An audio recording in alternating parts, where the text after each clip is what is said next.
¿Sabías que en la lengua maya no existe una forma o manera literal de decir la palabra hola? Sin embargo, tenemos muchas formas para saludar o iniciar una conversación.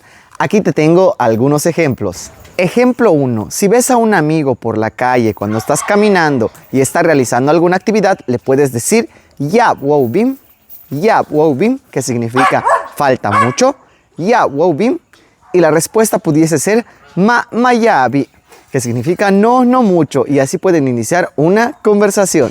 Ejemplo número 2. Bashkawalik, ¿qué dices? O en su versión corta, Bashkawak, ¿qué dices? Ejemplo número 3. Bashkabetik, ¿qué haces? Si ves a tu amigo que está apurado y está corriendo, le puedes decir Tushkabim, ¿dónde vas? Tanin bintimeya, que significa estoy yendo a mi trabajo. Tanin bintunahil shok, estoy yendo a la escuela.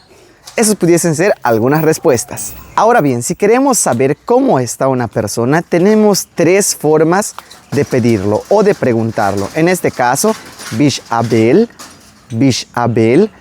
¿cómo te está yendo? Bish Abel, Hachmalo, muy bien. Mamalobi, no bien. Pero si le quieres preguntar a esa persona cómo está en cuestión de salud, le dirías Bish Yanikech, ¿cómo estás tú de salud? Toh inwol, estoy recto o bien de salud. Kohanen, estoy enfermo.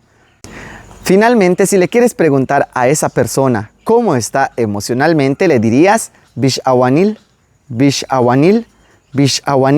¿cómo estás emocionalmente? Yo estoy muy contento.